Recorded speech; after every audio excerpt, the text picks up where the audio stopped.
Hello student, मैं सौरभ कोहली आपका हार्दिक स्वागत करता हूं अपने यूट्यूब चैनल में। प्यारे बच्चों, आज हम चर्चा करेंगे 12th क्लास के पॉलिटिकल साइंस के chapter Indian politics trend and development के बारे में। उसका सेकंड पार्ट आज हम डिस्कस करेंगे। जो भी स्टूडेंट हमारे इस चैनल में नया आया हो वो पहले इस चैनल को सब्सक्राइब कर ले और बेल वाला बटन जरूर प्रेस कर दे ताकि सारी नोटिफिकेशन उस तक जरूर मिल सके। तो चलिए शुरू करते हैं आज की हम टॉपिक।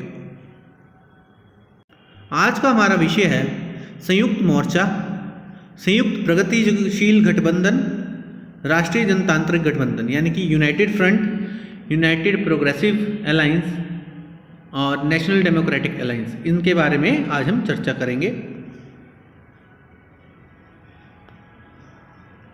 केंद्रीय सरकार 1989 के बाद किस तरह से प्रधानमंत्री में बदलाव हुए। वीपी सिंह नेशनल फ्रंट के थे, Chandrashekhar Samajwadi Janata party, PV Narasimha Rao AIDMK and smaller party supported with Congress, Atal Bihari Vajpayee,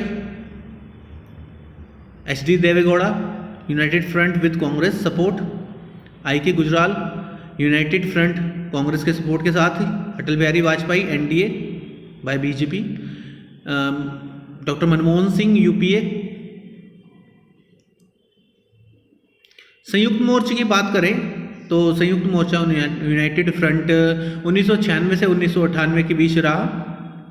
इसमें संयुक्त मोर्चा का इसका गठबंधन 1996 में हुआ। यह 1989 के राष्ट्रीय मोर्चे के ही समान था क्योंकि संयुक्त मोर्चे में जनता दल और कई क्षेत्रीय पार्टी शामिल थी। संयुक्त मोर्चे की सरकार को कांग्रेस का समर्थन हासिल था। वाम मोर्चे ने गैर कांग्रेसी सरकार को अपना समर्थन जारी रखा। 11वीं लोकसभा में 1996 से 1998 में HD देवेगौड़ा जो कि प्रधानमंत्री बन के रहे। कांग्रेस नेता सीताराम केसरी ने देवेगौड़ा की संयुक्त मोर्चा सरकार से अपना समर्थन वापस ले लिया, जिसके कारण उन्हें प्रधानमंत्री पद से हटना पड़ा। अगले प्रधानमंत्री बने IK गुजराल जो अप्रैल 1997 से मार्च 1998 तक बने। इंद्र कुमार गुजराल ने संयुक्त मोर्चा गठबंधन सरकार के प्रधानमंत्री के लिए सर्वसम्मति से HD देवेगौड़ा की जगह ली।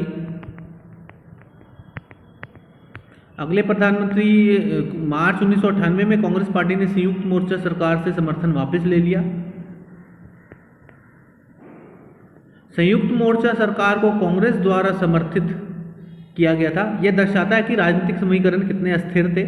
1989 में बीजेपी और वाम मोर्चा दोनों ने राष्ट्रीय मोर्चा सरकार का समर्थन किया क्योंकि वह कांग्रेस को सत्ता से बाहर रखना चाहते थे। 1996 में वाम मोर्चा ने गैर कांग्रेस सरकार को अपना समर्थन जारी रखा, लेकिन संयुक्त मोर्चा सरकार को कांग्रेस ने भी समर्थन दिया क्योंकि कांग्रेस और वाम मोर्चा दोनों ही भाजपा को सत्ता से बाहर रखना चाहते थे। अब आपको मैं बच्चों ये बता दूं कि NDA और UPA का गठबंधन, UPA का जो गठबंधन है वो कांग्रेस और उसके साथियों का गठबंधन है। NDA का गठबंधन BJP और उसके साथियों का गठबंधन है। 12वीं लोकसभा की बात करें जो 1998 से शुरू हुई, ये NDA का था। 1998 से NDA की सरकार शुरू हुई यानी कि BJP की गवर्नमेंट विद गठबंधन। 12वीं लोकसभा जो कि BJP को 182 सीटें मिली थी, कांग्रेस को 181। भाजपा ने क्षेत्रीय दलों के साथ राष्ट्रीय जनतांत्रिक गठबंधन का गठन किया। उस समय की सरकार के प्रमुख मुद्दों में से एक था कि न्यूक्लियर टेस्ट पास किया पोखरण में, कारगिल वॉर। ये कुछ मेजर इंसिडेंट थे तो जो 12वीं लोकसभा के थे एक साल के कार्यकाल में ही। टोटल सीटें 543, BJP को 182 मिली थी। अटल बिहारी वाजपेयी बने थे। भाजपा ने क्षेत्रीय दलों के साथ राष्ट्रीय जनतांत्रिक गठबंधन NDA का गठन 1998 में किया। अटल बिहारी वाजपेयी ने दूसरी बार प्रधानमंत्री के रूप में शपथ ली। उनकी सरकार लंबे समय तक नहीं चल सकी। अन्ना द्रमुक दल के समर्थन वापस लेने के बाद उन्हें पद से इस्तीफा देना पड़ा। NDA सरकार को सिर्फ एक वोट से हार का सामना करना पड़ा जब उड़ीसा के एक सांसद डॉक्टर गिरिधर गमांग ने NDA के खिलाफ वोट दिया। एक वोट से हार गई थी NDA सरकार 1998 में। भाजपा ने क्षेत्रीय दलों के साथ राष्ट्रीय गठबंधन यानी कि NDA का गठन 1998 में किया, ये हम सब जानते हैं, चर्चा की। 13वीं लोकसभा की बात करें तो ये 1999 से शुरू होकर 2004 तक चली। अगेन दोबारा प्रधानमंत्री हमारे अटल बिहारी वाजपेयी जी बने। ये सेकंड थर्ड टर्म था NDA 3। और ये इसने फुल टर्म अपना कंप्लीट किया। अब आगे देखें, एक दल के प्रभुत्व के दौर से लेकर बहुदलीय गठबंधन की बात करें तो एक दौर था जब कांग्रेस पार्टी वर्चस्व पे थी, एक दल का ही गठबंधन, एक दल का ही प्रभुत्व था। फिर धीरे धीरे बात आई बहुदलीय गठबंधन की, जब एक दल पे सभी को अपनी मेजॉरिटी साबित नहीं कर पा रहे थे तो सभी के साथ मिलकर गठबंधन करना पड़ता था। तो वो दौर भी आया। वक्त की बात है, ज़्यादा दिन नहीं हुए, बस चंद सालों पहले वह भी एक वक्त था जब राजनीतिक जीवन की शुरुआत कांग्रेस से होती थी और उसका खात्मा भी कांग्रेस पर ही होता था। अब यूपीए गठबंधन बच्चों क्या है? यूपीए गठबंधन है कांग्रेस का गठबंधन, कांग्रेस और उसके साथी दलों का गठबंधन, जो कि 2004 से 2009 और 2009 से 2014 तक चला। कांग्रेस ने क्षेत्रीय दलों के समर्थन और वाम दलों के भारी समर्थन से यूपीए यानी कि संयुक्त प्रगतिशील गठबंधन का गठन 2004 में किया। प्रधानमंत्री 14वीं लोकसभा के बने थे कांग्रेस के डॉक्टर मनमोहन सिंह। कांग्रेस को 145 सीटें मिली थी, बीजेपी को 138 सीटें मिली थी।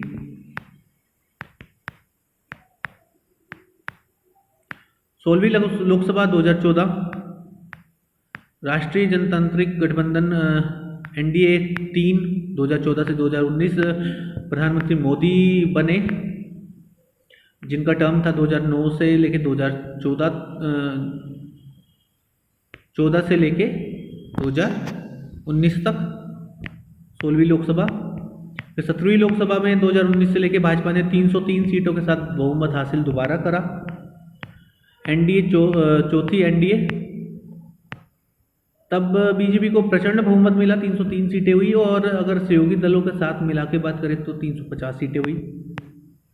भारतीय जनता पार्टी का उदय हम जानते हैं कि 1980 में हुआ था और गांधीवाद समाजवाद को अपने विचारधारा के रूप में स्वीकार किया इन्होंने, और 1980 और 1984 चुनाव में खास सफलता नहीं मिली थी। 1986 के बाद बीजेपी ने विचारधारा में हिंदू राष्ट्रवाद के तत्वों को जोर देने लगा और इससे सफलता उन्हें मिलने लगी। 1980 के बाद का राजनीतिक घटनाक्रम, बहुजन समाज पार्टी का उदय हुआ। कांशी राम के नेतृत्व में 1984 में बहुजन समाजवादी पार्टी बसपा बनी। बहुजन समाजवादी पार्टी शुरुआती दौर में छोटी पार्टी थी और इसे पंजाब, हरियाणा और उत्तर प्रदेश के वंचित मतदाताओं का समर्थन हासिल था।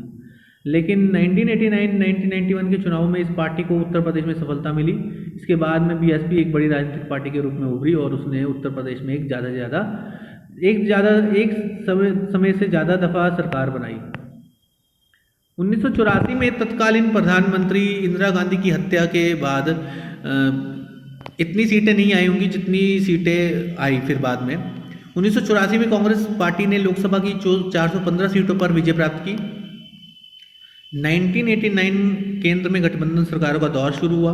क्षेत्रीय पार्टियों ने गठबंधन सरकारें बनाने में महत्वपूर्ण भूमिका निभाई। 1990 में मंडल आयोग की सिफारिश लागू हुई। अभी मंडल आयोग क्या था बच्चों? मंडल आयोग था जिसने सिफारिश की कि हर केंद्रीय जगह में ओबीसी कोटा लागू किया जाए, शिक्षण संस्थान, सरकारी नौकरियों में। मई 1991 में पूर्व प्रधानमंत्री राजीव गांधी कांग्रेस पार्टी की चुनाव प्रचार के दौरान हत्या कर दी गई। 1991 में नई आर्थिक नीति लागू की गई।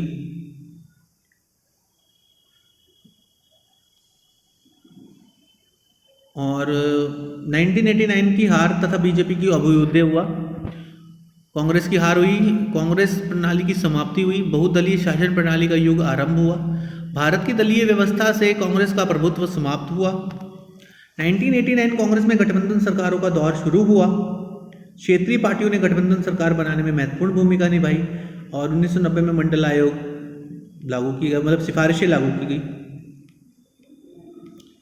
कांग्रेस और भाजपा की चुनावी जीत हार बदलता परिदृश्य 1984 के बाद। बीजेपी और कांग्रेस का ग्राफ देखिए बच्चों, किस तरह ये जीत रहे थे। नए बदलाव की बात करें तो नए बदलाव में बढ़ती सहमति में अनेक महत्वपूर्ण मसलों पर अधिकतर दलों में व्यापक सहमति, नई आर्थिक नीति पर सहमति, पिछड़ी जातियों के राजनीतिक और सामाजिक दावों की स्वीकृति, देश के शासन में प्रांतीय दलों की भूमिका की स्वीकृति, विचारधारा के स्थान पर कार्यसिद्धि पर जोर और विचारधारागत सहमति के बगैर राजनीतिक गठजोड़, विभिन्न दलों में तीव्र राजनीतिक प्रतिस्पर्धा, जिन आंदोलनों के जरिए राजनीतिक एजेंडे गरीबी, न्यूनतम मजदूरी, आजीविका, सामाजिक सुरक्षा के मामले जन आंदोलन के जरिए राजनीतिक एजेंडा बन गए। लोग जाति, लिंग, वर्ग और क्षेत्र के संदर्भ में न्याय तथा लोकतंत्र के मुद्दे उठा रहे थे।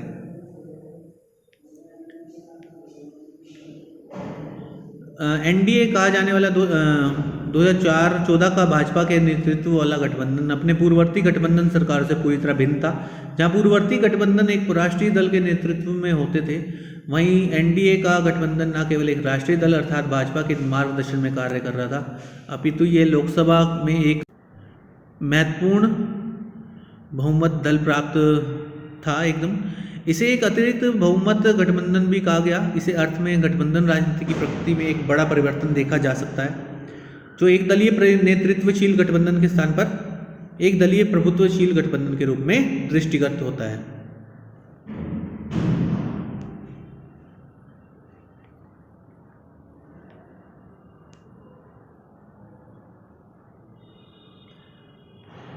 दो 2014 और 2019 के आम चुनाव में गठबंधन की राजनीति 25 सालों के गठबंधन की मजबूरियों को तोड़ते हुए एक ही पार्टी भाजपा को पूर्ण बहुमत प्राप्त हुआ। हालांकि सरकार अभी भी कई राजनीतिक दलों के गठबंधन में बनी हुई है, लेकिन क्षेत्रीय दलों के दृष्टिकोण अब परस्पर विरोधी न होकर सहकारी संबंधों का प्रवृत्ति में बदल गए हैं। स्वतंत्रता के पश्चात 17वीं लोकसभा चुनाव 2019 में पुनर्भाजपा के नेतृत्व में एनडीए को 543 में से 350 से अधिक स्थानों पर विजय प्राप्त करके सत्ता केंद्र में आता है। स्वयं भाजपा ने इस लोकसभा चुनाव में 303 सीटों पर विजय प्राप्त की थी, जो 1984 में इंदिरा गांधी की हत्या के पश्चात कांग्रेस को मिली अप्रत्याशित विजय के पश्चात निम्न सदन में किसी एक दल द्वारा अब तक की सबसे बड़ी संख्या है। सामाजिक वैज्ञानिक ने समकालीन दलीय व्यवस्था को बीजेपी व्यवस्था के रूप में परिभाषित करना प्रारंभ कर दिया, जिसमें भारतीय लोकतांत्रिक राजनीति में कांग्रेस व्यवस्था की भांति एक दलीय प्रभुत्व का युग प्रदर्शित होना प्रारंभ हो गया। तो बच्चों, आज हमने चर्चा करी इस पाठ के बारे में। आप इस चैनल के साथ जुड़े रहें, इसे लाइक शेयर सब्सक्राइब करना बिल्कुल ना भूलें। धन्यवाद।